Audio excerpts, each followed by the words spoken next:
जय हिंद मेरे प्यारे दोस्तों, हमारे चैनल नेक्स्ट टाइम में आपका स्वागत है। आज के इस वीडियो के अंतर्गत में मैं बात करने वाला हूं सिलेबस। किसका सिलेबस जानेंगे। अभी हाल ही में देखिए 236 पोस्टों के लिए जो यहां पर नोटिफिकेशन अपडेट किया गया है अलग अलग डिपार्टमेंटों के बेस के अंतर्गत में Uttarakhand subordinated service selection commission, जिसको उत्तराखंड अधीनस्थ सेवा चयन आयोग कहा जाता है, जिसका हेडक्वार्टर देहरादून के अंदर है। तो इसमें बहुत सारी वैकेंसी थी, जैसे आबकारी सिपाही के लिए 100 पोस्टों के लिए, उप आबकारी निरीक्षक के लिए लगभग यहाँ पे कितना 14 पोस्टें होगी, और परिवहन आरक्षी के लिए 118 पोस्टें, और इसी के साथ में हॉस्टल मैनेजर के ग्रेड सेकंड थर्ड बेस के अंतर्गत में 2 पोस्ट, और हाउस कीपिंग जिसको गृह माता कहा जाता है 2 पोस्टों के लिए नोटिफिकेशन अपडेट किया गया। पूरा इन्फॉर्मेशन इससे पहले वीडियो के अंतर्गत में मैंने इन्फॉर्मेशन प्रोवाइड कर दिया है। यदि जाकर आपने वो वीडियो नहीं देखा तो वीडियो देख लीजिएगा। इसमें मैं इसका सिलेबस बताऊंगा कि Uttarakhand subordinated service selection commission के द्वारा कि सिलेबस बेस में क्या क्या आपके लिए पूछा जाना है एग्जाम बेस के लिए, क्योंकि काफी इंपॉर्टेंट वीडियो होने वाला आपके लिए। इससे पहले हम आगे बढ़े, यदि आपके द्वारा हमारी चैनल नेक्स्ट टाइम को सब्सक्राइब नहीं किया तो सब्सक्राइब कीजिए तथा बेल आइकन को प्रेस कीजिएगा, ताकि जो भी कंटेंट, जो भी इंफॉर्मेशन हमारे द्वारा आपके लिए प्रोवाइड किया जाता है तो उसका नोटिफिकेशन आपके पास समय पर उपलब्ध हो जाएगा।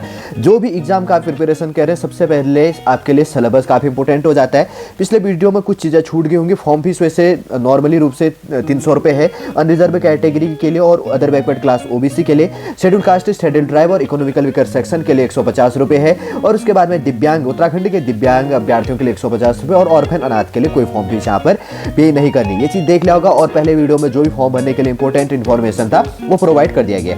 यहाँ पर शॉर्टली कम समय के अंतर्गत मैं सिलेबस आपको रिवाइज करूंगा, आप स्क्रीनशॉट ले लीजिएगा। अगर आपको पीडीएफ चाहिए तो uk@c.uk.gov.in पर जाकर आप डाउनलोड कर सकते हैं, नहीं तो मैं प्रोवाइड करने की कोशिश करूंगा लिंक। अब देखिए सिलेबस देख लेते हैं। जैसे जनरल हिंदी हो गया तो सबसे पहले आना है यहाँ पर भाषा एवं हिंदी भाषा। तो इसके अंतर्गत में जो है भाषा के प्रकार, हिंदी भाषा का विकास, कार्यशैली, भाषा हिंदी की बोलियां, उत्तराखंड प्रदेश की मुख्य बोलियां, कुमाऊं, गढ़वाली, जौनसारी से संबंधित टॉपिक इंक्लूड हो जाएंगी। दूसरा है स्क्रिप्ट बेस के अंतर्गत में, जिसको लिपि कहा जाता है एवं वर्णमाला हो गया, देवनागरी लिपि का विकास संबंधी और देवनागरी लिपि के गुण तथा दोष, और देवनागरी लिपि में लिखी जाने वाली भारतीय भाषाएं, स्वर एवं व्यंजन तथा हिंदी अंक इंक्लूड हो जाता है। थर्ड नंबर है हिंदी वर्तनी हो गया, स्पेलिंग हो गया, विश्लेषण करना, शुद्ध अशुद्धि, विराम चिन्ह और हिंदी अंक इंक्लूड हो जाता है।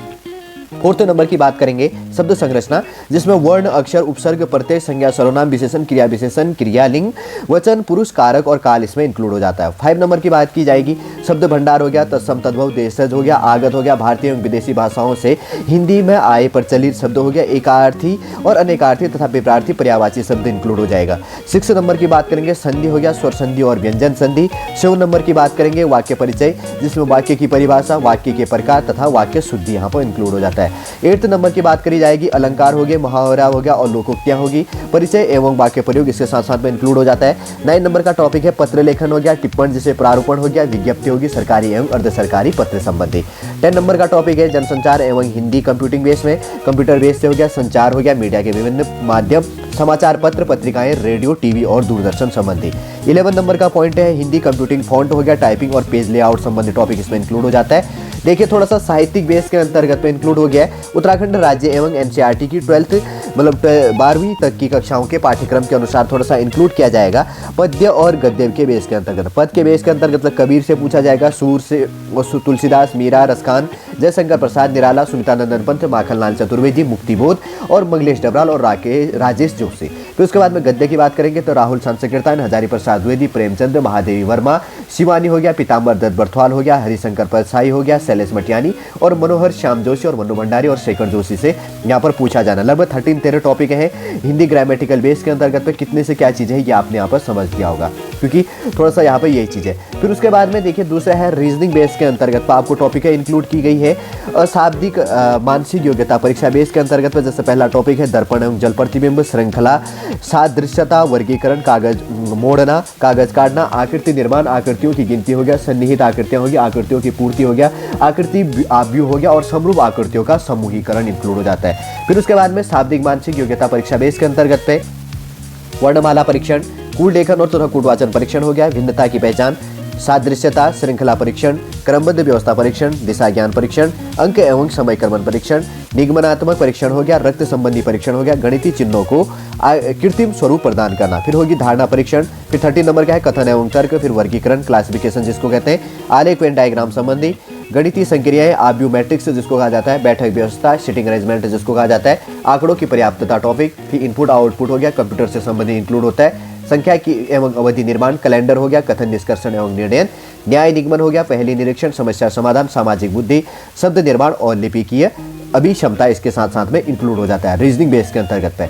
देखिए जैसे यहाँ पे कहा गया है फंडामेंटल्स ऑफ कंप्यूटर्स की बात करें तो सिलेबस के अंतर्गत है, जैसे इसमें यूनिट फर्स्ट है बेसिक कंप्यूटर संबंधी यहाँ पर पूछा जाएगा, ऑपरेटिंग सिस्टम संबंधी दूसरा टॉपिक यहाँ पर पूछा जाएगा और सॉफ्टवेयर पैकेज संबंधी यहाँ पर पूछा जाएगा। ठीक है, जैसे यहाँ पर थर्ड यूनिट लिखा गया सॉफ्टवेयर पैकेजेस वर्ड प्रोसेसिंग संबंधी यहाँ पर टॉपिक है, इंक्लूड हो जाएंगे सारे के सारे। यूनिट फोर्थ नंबर की बात किया है वर्किंग विथ इंटरनेट संबंधी इंक्लूड यहाँ पर टॉपिक हो जाएगा सारा का सारा वाले में। फिर यूनिट 5 नंबर का जैसे कि आप यहाँ पे देख रहे होंगे साइबर सिक्योरिटी संबंधी यहाँ पर जो भी है एटसेट्रा पूरे के टॉपिक यहाँ पर रिलेट हो जाएगा, आप थोड़ा सा देख लीजिएगा, कंप्यूटर बेस में यहाँ पे इंक्लूड हो गया होगा। उसके बाद में अगर बात करेंगे तो हिस्ट्री की बात कही गई है, शॉर्ट में टॉपिक देख लेंगे, आप डीपली देख लीजिएगा। जैसे यहाँ पे प्राचीन भारतीय इतिहास बेस के अंतर्गत सिंधु घाटी सभ्यता संबंधी, फिर उसके बाद में वैदिक सभ्यता संबंधी और उत्तर वैदिक काल संबंधी, महाकाव्य काल संबंधी और जैन एवं बौद्ध धर्म संबंधी, मौर्य काल हो गया, उत्तर मौर्य काल हो गया और गुप्त साम्राज्य और उत्तर गुप्त काल संबंधी और उसके साथ में अरब एवं तुर्की आक्रमण। ठीक है, ये इसके अंतर्गत में प्राचीन भारतीय इतिहास की बात कही गई है। और उसके बाद में मिडविल मध्यकालीन भारतीय इतिहास की बात करेंगे तो दिल्ली सल्तनत से पूछा जाएगा, भक्ति आंदोलन तथा सूफी आंदोलन से रिलेट किया जाएगा और बहमनी एवं विजयनगर राज्य संबंधी टॉपिक इंक्लूड होना है, मुगल काल हो गया, मराठा एवं सिख संबंधी हो गया। फिर उसके बाद में अगर मॉडर्न आधुनिक काल की बात करेंगे तो यूरोप का भारत में आगमन संबंधी से topic, British east India company से संबंधित, ब्रिटिश शासन से संबंधित, फिर उसके बाद में भारत में राष्ट्रवाद का विकास संबंधी टॉपिक यहाँ पर इंक्लूड हो जाता है। ठीक है, फिर उसके बाद में यहाँ पर देखिए प्रथम विश्व युद्ध, फर्स्ट सिविल वॉर जिसको शुरू किया गया था और राष्ट्रीय आंदोलन संबंधी जो थे यहाँ पर इनको पढ़ लीजिएगा। फिर उसके बाद में भारत सरकार के जो अधिनियम आए 1935 बेस के बाद में जो इंपॉर्टेंट यहाँ घटना संबंधी है उसको भी इंक्लूड किया जाएगा। फिर वर्ल्ड हिस्ट्री से संबंधित कुछ टॉपिक आप साथ साथ में रिलेट कर लीजिएगा। फिर उसके बाद की बात करेंगे वर्ल्ड ज्योग्राफी और इंडियन ज्योग्राफी साथ साथ में हो जाता है, कुछ खास टॉपिकों को दिया गया है, आप पॉज करके इसका स्क्रीनशॉट ले लीजिएगा वर्ल्ड ज्योग्राफी और इंडियन ज्योग्राफी का, नहीं तो मैं डीपली और आने वाले वीडियो में आपको पूरा इन्फॉर्मेशन डीपली पर टॉपिक का मैं यहाँ पर डिस्कस करने का अगर मुझे टाइम मिलेगा तो। फिर उसके बाद में आ जाता है राजनीति विज्ञान संबंधी से। देखिए पहला टॉपिक है राष्ट्रीय आंदोलन से, ए बी पार्ट में बांटा गया। जैसे फर्स्ट पार्ट के अंतर्गत पे राष्ट्रीय जागृति के उदय के क्या क्या कारण थे जिसमें ये टॉपिक इंक्लूड की गई हैं सारी की सारी। और दूसरा टॉपिक है असहयोग आंदोलन से संबंधित बहुत सारे टॉपिक है। फिर उसके बाद में है सविनय अवज्ञा आंदोलन संबंधी जो भी टॉपिक इंक्लूड थे। फिर है भारत छोड़ो आंदोलन, फिर आगे आ जाता है भारत का विजय, फिर गांधीवाद का उदय आगे हो जाता है। फिर उसके बाद में गांधी जी के सामाजिक विचार क्या क्या थे, फिर गांधी जी के आर्थिक विचार क्या थे साथ में इंक्लूड है। फिर उसके बाद में भारतीय राज्य व्यवस्था से यहाँ पर टॉपिक है, जैसे क है भारतीय संविधान की विशेषताएं और मौलिक अधिकारों की अवधारणा हो गया, मौलिक कर्तव्य से संबंधी हो गया, नीति निर्देश तत्व हो गया, भारतीय संसद हो गया, भारत का सर्वोच्च न्यायालय संबंधी, फिर नागरिकता और राष्ट्रीय एवं क्षेत्रीय दल कौन कौन से हैं, पंचायती स्थानीय शासन संबंधी हो गया, जैसे नगर निगम और नगर पालिका से संबंधी। फिर जैसे ग्रामीण स्थानीय स्वशासन है, त्रिस्तरीय ग्रामीण स्वशासन की संरचना संबंधी जो हो गया, पंचायती राज अधिनियम जो चला है, सूचना का अधिकार 2005 इसके साथ में इंक्लूड है, ये भी साथ साथ में आ जाता है। फिर उसके बाद में अंतर्राष्ट्रीय जो बहुत सारे संगठन है तो क्या क्या है उनके बेस से भी क्वेश्चन इंक्लूड कर लेता है कि किस प्रकार से वर्क कर रहा है, क्या उसमें भारत इंक्लूड है या नहीं, तो भारत का क्या योगदान है, अन्य देशों का अगर भारत शामिल है तो क्या योगदान है, सारा रिलेट हो जाता है। फिर इन्वायरमेंटल बेस से भी थोड़ा सा टॉपिक इंक्लूड है। फिर मानवाधिकार हो गया ह्यूमन राइट बेस के अंतर्गत पे, शस्त्रों की होड़ संबंधी जो वर्क प्रोसेसिंग है, यूएनओ के क्या क्या प्रयास है इसको रोकने के लिए या नियंत्रित करने के लिए वही टॉपिक है। फिर उसके बाद में भूमंडलीकरण हो गया और जिसके अंतर्गत पे क्या क्या इसमें समस्याएं हो रही, खासतौर पे एशियन बेस के अंतर्गत पे इंक्लूड करेगा। जैसे यूनियन है, सार्क है, south Asian association regional corporation हो गया, इसके उद्देश्य संबंधी क्या चीज़ें इंक्लूड हो जाती है, इसमें सारा का सारा इन्होंने टॉपिक जोड़ा है। ठीक है, फिर देखिए इकोनॉमिक्स बेस के लिए भारतीय अर्थव्यवस्था संबंधी टॉपिक है, करंट के साथ साथ में रिलेट करके पढ़ लीजिएगा, ज़्यादा टॉपिक है पूछेगा नहीं, इसके अंतर्गत में इतना डीपली डिस्कस होगा नहीं। और राज्य और उसके बाद में राष्ट्रीय और अंतर्राष्ट्रीय महत्व की जो समसामयिक घटनाएं हैं उसको इसके साथ में इंक्लूड किया जाएगा। ठीक है, जो इसके अंतर्गत पे राज्य के अंतर्गत पे, स्टेट के बेस के अंतर्गत पे, नेशनल और इंटरनेशनल बेस के अंतर्गत पे जो करंट अफेयर बेस की हो जाती है। फिर उसके बाद में 40 मार्क्स का जो यहाँ पे उत्तराखंड से विविध जानकारी है उसको भी यहाँ पे इंक्लूड हो जाता है। जैसे इस वाले बेस के अंतर्गत पे क्या है कि यहाँ पर टॉपिक है बहुत लेंथी दिया गया लेकिन इतना एग्जामिनर पूछता है नहीं, इतना आपको परेशान होने की कोई आवश्यकता है नहीं। जैसे कि यहाँ पर सामान्य जो यहाँ पे सबसे पहले मैं बता देता हूँ 20 मार्क्स का हिंदी ग्रामेटिकल बेस से क्वेश्चन इंक्लूड करेगा, तो इतना डीपली भी आपको PhD करके पढ़ने की आवश्यकता आवश्यकता नहीं है। फिर उसके बाद में 20 मार्क्स का होगा, फिर 40 मार्क्स का आपको यहाँ पे जीएस के क्वेश्चन पूछे जाएंगे, 60 मार्क्स हो गया। फिर उसके बाद में जो ये टॉपिक है, ठीक है ना, अब जितने टॉपिक हैं आप देख लीजिएगा। फिर उसके बाद में बच जाता है उसके बाद में 40 मार्क्स। तो 40 मार्क्स से बेस के अंतर्गत उत्तराखंड जीएस का जो टॉपिक है, उत्तराखंड के कुछ पर्टिकुलर बुक से लेकर आप स्टडी कर सकते हैं। जैसे मैं टॉपिक देखता हूँ कि उत्तराखंड का भौगोलिक परिचय हो गया, दूसरा है उत्तराखंड के इतिहास संबंधी पूछ लेगा, और उत्तराखंड के जल स्रोत तथा नदियों से संबंधित रिलेट हो जाता है। 4th नंबर का टॉपिक है उत्तराखंड की अर्थव्यवस्था। 5 नंबर का है उत्तराखंड का सांस्कृतिक पक्ष हो गया, और 6 नंबर की बात करेंगे उत्तराखंड की सामाजिक व्यवस्था एवं जनांक की डेमोग्राफी बेस के अंतर्गत। 7 नंबर का है उत्तराखंड में शिक्षा। 8 नंबर का है उत्तराखंड में पर्यटन, और उसके बाद में 9 नंबर में है उत्तराखंड में इन्वायरमेंटल बेस के अंतर्गत, और उसका पारिस्थिति क्या है एक्सेट्रा जो भी इंक्लूड हो जाता है, इन्वायरमेंटल बेस यहाँ पे उत्तराखंड का है। 10 नंबर का टॉपिक है राज्य की सामान्य प्रशासनिक व्यवस्था, एडमिनिस्ट्रेटिव बेस, और महत्वपूर्ण जो यहाँ पे योजनाएं पहले चली हैं उसको इंक्लूड हो जाता है। 11 नंबर का टॉपिक है राज्य द्वारा जारी सांख्यिकी डाटा, जो भी उत्तराखंड राज्य संबंधी बहुत सारे डाटा है उनसे संबंधी आप पढ़ लीजिएगा। और 12 नंबर का है उत्तराखंड में बायोडाइवर्सिटी, जैव विविधता संबंधी यहाँ पर टॉपिक है। अन्य विषय की बात करेंगे तो अन्य करंट अफेयर संबंधी यहाँ पर टॉपिक है इंक्लूड हो जाता है। देखिए कितने टॉपिक है उत्तराखंड बेस के अंतर्गत पे 13 टॉपिक है। इनमें से आपके लिए 40 क्वेश्चन पूछे जाने हैं, 40 नंबर का, 40 मार्क्स का।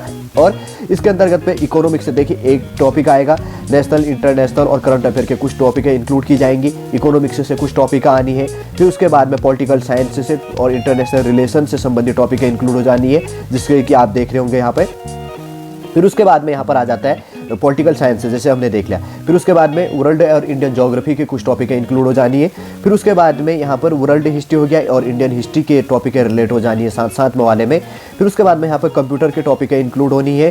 फिर उसके बाद में रीजनिंग के टॉपिक आपके यहाँ पे इंक्लूड हो जानी है। फिर उसके साथ में किसका होना आपको यहाँ पर जो चीज़ है, ठीक है। फिर हिंदी 20 मार्क्स का। तो देखिए जो यहाँ पर 20 क्वेश्चन हिंदी से पूछा जाएगा, जीएस से 40 मार्क्स के 40 क्वेश्चन पूछे जाएंगे, जिसमें रीजनिंग, और उसके बाद की बात करेंगे तो हिस्ट्री हो गया, वर्ल्ड हिस्ट्री हो गया, और उसके बाद की बात करेंगे ज्योग्राफी, इंडियन ज्योग्राफी और वर्ल्ड ज्योग्राफी, और उसके बाद में पॉलिटिकल साइंस, और उसके बाद में करंट अफेयर। उत्तराखंड बेस में भारत नेशनल बेस और इंटरनेशनल बेस के अंतर्गत पे इसमें ऐसे ऐसे टॉपिक आपके लिए रिलेट की जाएंगी। शॉर्टली रूप से वैसे तो सिलेबस आपको समझ में आ गया होगा कि उत्तराखंड बेस के अंतर्गत पे यदि आप आबकारी निरीक्षक, परिवहन आरक्षी और उसके साथ में हाउस कीपिंग और हॉस्टल मैनेजर के लिए अगर आप फॉर्म भरेंगे तो उसके लिए इंपॉर्टेंट शॉर्टली सिलेबस क्या हो जाता है। अगर आपको डीपली सिलेबस पढ़ना है तो मैंने बता दिया था कि Uttarakhand subordinated service selection commission के ऑफिशियल वेबसाइट पर जाकर आप डाउनलोड कर सकते हैं या कमेंट कर सकते हैं। फिर मैं उसके बाद में आपको ऑफिशियली पर टॉपिक का तोड़ के आपको सिलेबस प्रोवाइड करने की मैं यहाँ पर कोशिश करूँगा। उम्मीद करूँगा दोस्तों शॉर्टली रूप से सिलेबस कम समय के अंतर्गत पे शॉर्ट में समझ में आ गया होगा। यदि आज का इन्फॉर्मेशन आपको अच्छा लगता है लाइक कीजिए, कमेंट कीजिएगा और हमारी चैनल नेक्स्ट टाइम को सब्सक्राइब कीजिए। वापस हम नेक्स्ट क्लास के अंतर्गत आपसे मिलेंगे। जय हिंद।